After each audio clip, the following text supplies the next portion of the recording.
Salam baku dapa dengan kata Mama Aleta. Podcastnya Mama Aleta Fun. Karibmu berbagi cerita seputar perempuan, lingkungan, dan perjuangan tanah air yang percaya setiap cerita punya makna.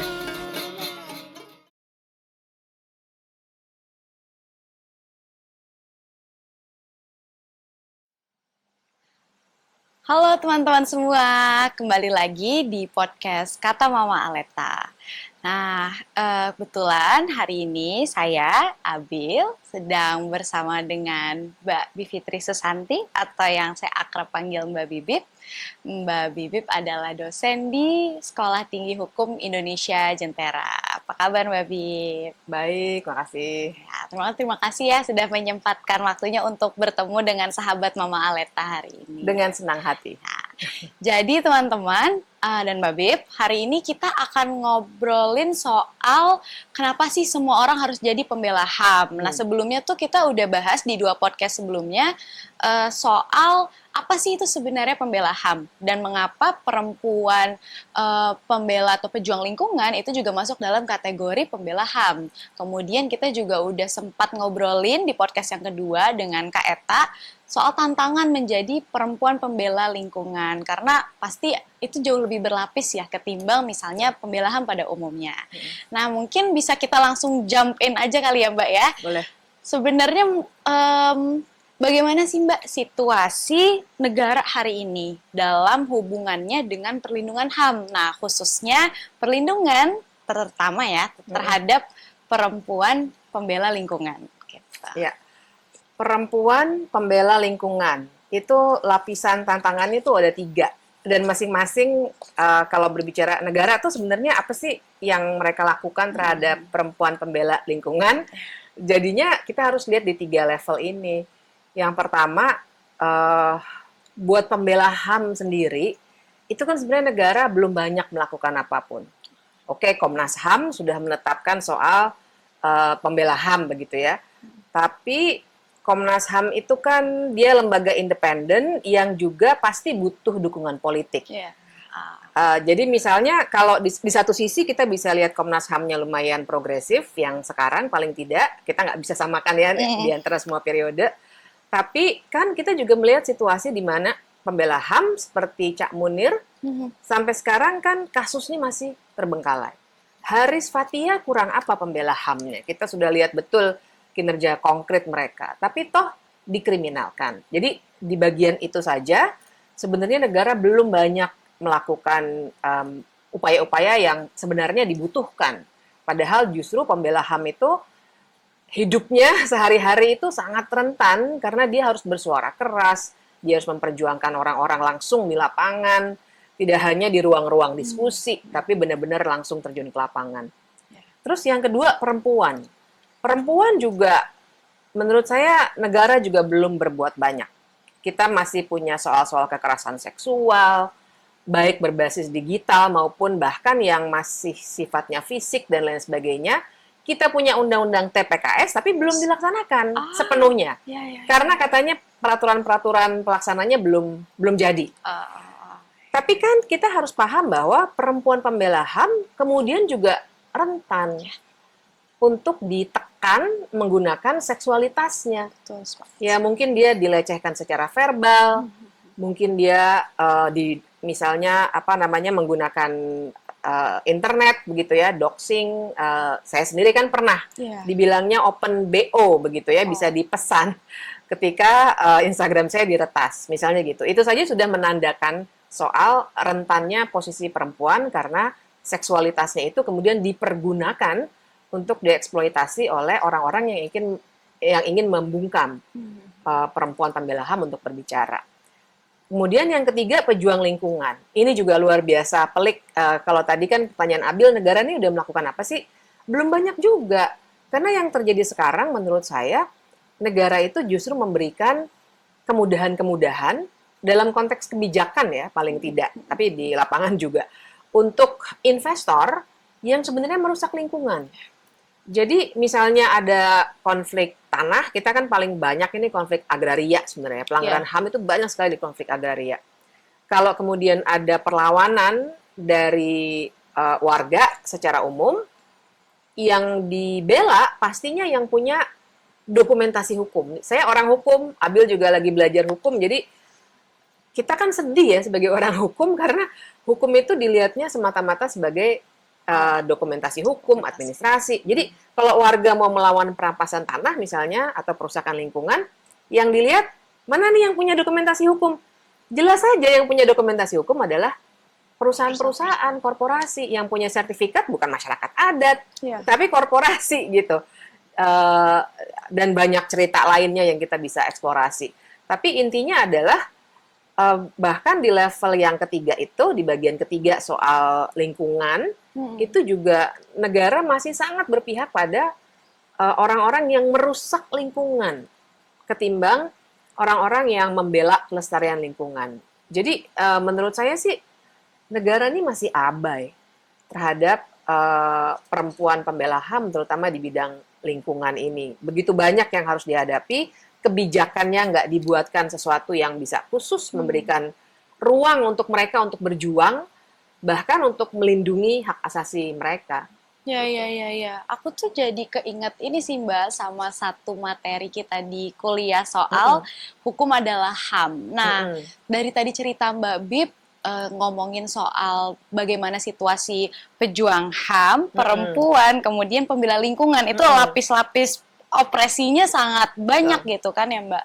Aku jadi ada pertanyaan begini, kenapa ya negara yang seharusnya ya idealnya dalam tulisan Mbak Bib ya hukum adalah HAM, Rechtsstaat gitu, Recht adalah HAM, mungkin nanti bisa diceritain lagi, kenapa dia punya corak yang begitu predatif ya Mbak, seperti selalu berada di posisi yang superior dengan rakyatnya, jadi rakyatnya itu selalu berada di bawah dia, dan dia punya posisi kuasa yang begitu besar, tapi kemudian selalu predatif gitu Mbak, predatory, karakteristiknya memangsa gitu, dengan corak-corak seperti itu gitu. Menarik sih istilahnya memangsa. Iya, karena kayak monster gitu. Iya. Nah, itu, bener ya, kayak monster ya. Itu dia. Kalau dipikir-pikir. Makanya. Soalnya kan, kalau berbicara negara, itu kan pasti ada tanah airnya gitu, tanah soilnya gitu ya, wilayahnya kalau bahasa hukumnya, ada warganya, dan tentu saja ada pemerintahannya. Nah, pemerintahannya itu kan sebenarnya bisa berjalan karena dia pakai perangkat hukum. Ya kan, mau hukum administratif kah? Seperti tadi saya sebut-sebut sedikit soal sertifikat tanah, itu kan hukum administratif sebenarnya. Iya.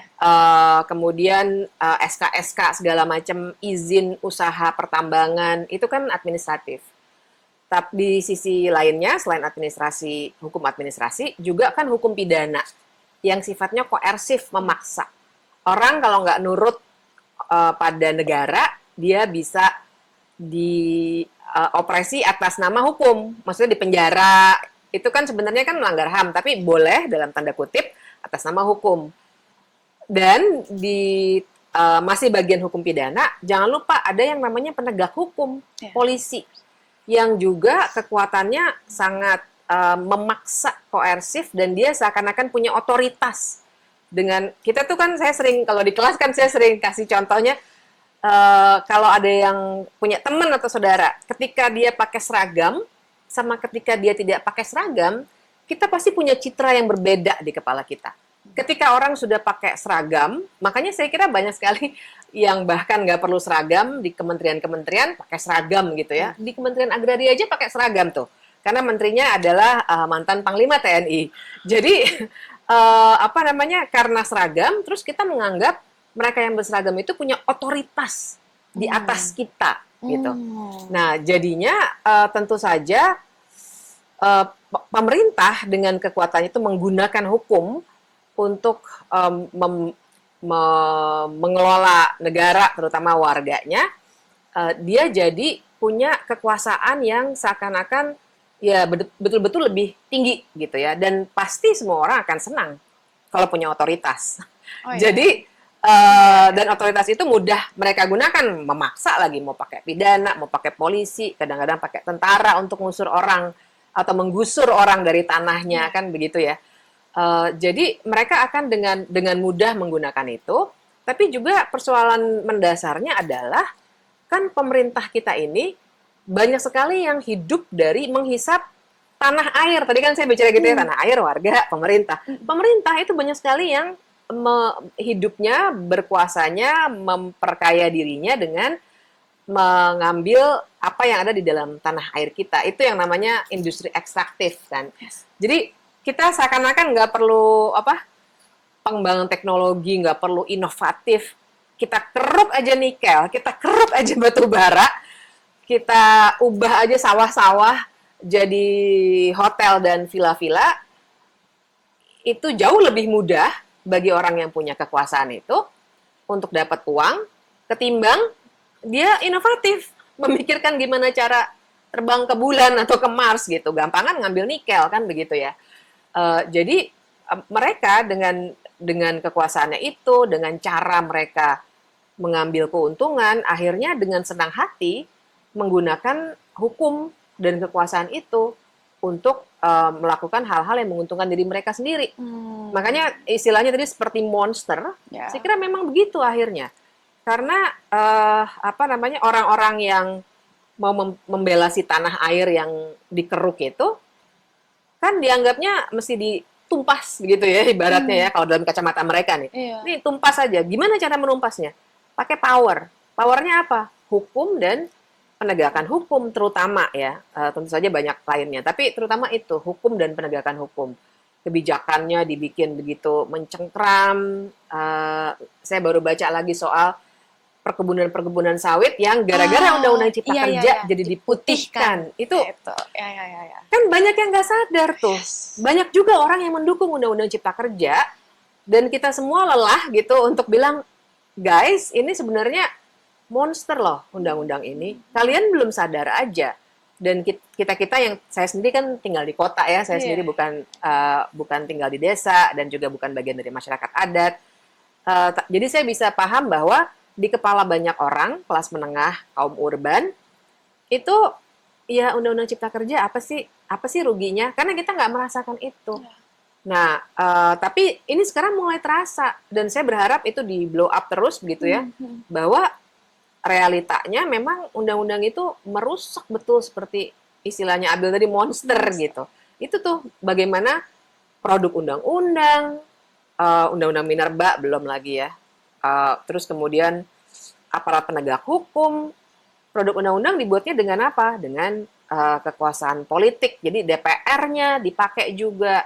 Sementara yang salah-salah dibiarkan begitu, tapi yang sifatnya ingin mengeruk tadi dari tanah air difasilitasi oleh sistem penegakan hukum kita. Itu yang terjadi.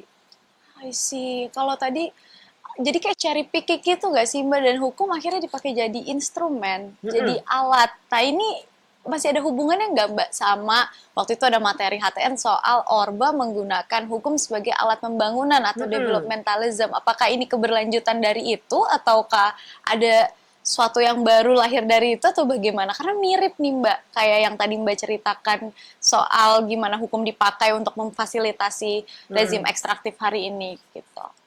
Ya, jadi sangat ada hubungannya. Developmentalism atau pembangunanisme itu kan sebenarnya cara pandang bahwa masyarakat itu bisa dibuat berkemajuan dan menjadi masyarakat yang maju dengan memenuhi statistik tertentu dan juga memenuhi bangunan-bangunan fisik sebagai perlambang modernitas, jembatan, kereta api cepat, dan infrastruktur lainnya. Padahal kalau kita pikirkan lebih lanjut, yang namanya kesejahteraan dan keadilan buat warga, itu basisnya kan bukan statistik, bukan juga banyaknya jalan tol, panjangnya jalan tol, dan lain sebagainya, tapi apakah manusia-manusianya punya kualitas kehidupan yang baik. Nah, jadi itu misalnya ya, kalau developmentalism atau pembangunanisme itu, dia akan bilang bahwa, oh kalau misalnya produk PDB-nya atau GDP ya, Gross Domestic Product itu tinggi, maka suatu negara itu udah berhasil gitu, sukses pemimpinnya. Padahal yang namanya GDP itu kan sebenarnya hanya menghitung faktor-faktor yang sifatnya besaran, ekspor impor gitu. Dia tidak mampu membaca sebagai sebuah statistik apakah banyak orang yang menganggur, unemployment rate ya istilahnya para ekonom. Kemudian juga apakah banyak perempuan ibu yang meninggal waktu melahirkan misalnya. Nah, itu tidak terbaca dalam statistik GDP. Jadinya pembangunan tidak adil karena pemerintah akan mengejar-ngejar statistik-statistik itu pertumbuhan ekonomi pengen dipertinggi. Tapi pertumbuhan ekonomi yang seperti apa? Kalau misalnya yang dihitung hanya besarannya, maka sangat mungkin yang bikin pertumbuhan ekonomi seakan-akan tinggi dan GDP seakan-akan tinggi adalah 1% rakyat Indonesia yang menguasai hampir 50% kekayaan alam di negeri ini. Ini ada datanya Credit Suisse tahun 2019. 1% penduduk Indonesia menguasai hampir 50% kekayaan di negara ini.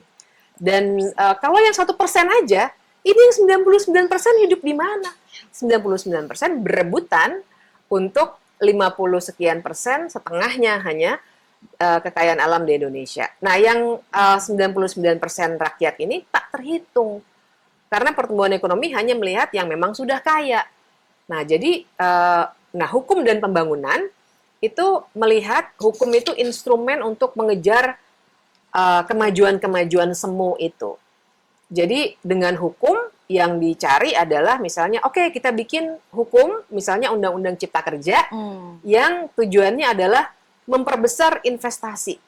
Nah, pertanyaannya adalah, oke, investasi mungkin tinggi, mungkin, tapi at what cost? Apa yang dikorbankan? Kalau misalnya investasinya tinggi, tapi itu dibayar dalam tanda kutip dengan upah yang tidak manusiawi. Semakin banyak ibu yang meninggal waktu melahirkan, anak-anak stunting, segala macam. Kita kan nggak pingin itu. Terus juga misalnya, statistiknya pertumbuhan ekonomi tinggi. Tapi 10 tahun lagi, kita udah nggak punya sawah apapun, kita nikelnya sudah habis dikeruk, perusahaan lingkungan di mana-mana, krisis iklim makin parah. Kalau saya sih nggak mau begitu. Tapi kan pemerintah yang berpikirnya instan, maunya dinilai sukses hanya dari ukuran pembangunanisme itu, mereka akan kejar itu. Karena mereka berpikir, wah saya akan dipuja-puja nih, begitu saya tidak menjabat lagi, Indonesia GDP-nya udah tinggi sekali. Padahal di balik statistik yang tinggi itu tadi kerusakan lingkungan parah, hak asasi manusianya sangat terlanggar, jangan-jangan masyarakat adat, maaf ya, tapi bisa aja terjadi kalau begini terus, masyarakat adatnya musnah karena digusur oleh pembangunan, itu bisa terjadi. Saya nggak nakut-nakutin, tapi saya merasa dengan kebijakan yang seperti ini, lama-lama mereka akan tergusur. Mungkin bukan musnah dalam arti genosida, tapi paling tidak ada kultur yang seperti dipinggirkan begitu ya. Mungkin orang-orang itu akan menjadi kelompok urban baru dengan paksaan begitu ya. Tanahnya pasti diambil oleh korporasi dan lain sebagainya. Ini yang tidak kita inginkan. Nah, balik ke pertanyaan Abil tadi, jadi pembangunanisme itu kayak apa ya? Seperti itu. Dan menurut saya dulu nulis waktu saya tesis tuh soal law and development. Jadi bagaimana hukum dipergunakan untuk pembangunan di masa Orde Baru. Tapi yang bikin saya gelisah dan marah adalah ternyata itu masih digunakan pendekatan itu. Menurut saya di zaman Jokowi ini, karena yang dikejar selalu investasi. Tidak pernah dikejar soal hak melindungi hak asasi manusia. Padahal makanya banyak para ekonom, para filsuf begitu yang Amartya Sen misalnya yang sudah bilang bahwa nggak bisa yang namanya pembangunan itu harus termasuk human development. Jadi bukan development aja, tapi orang-orangnya itu keadilan buat mereka, well-being mereka. Jadi kesejahteraan itu bukan berarti kekayaan, tapi ya mereka hidupnya terpenuhi atau tidak hak-haknya sebagai manusia. Nah itu yang nggak masuk dalam paradigma pembangunanisme, karena ngejarnya hanya statistik ekonomi aja.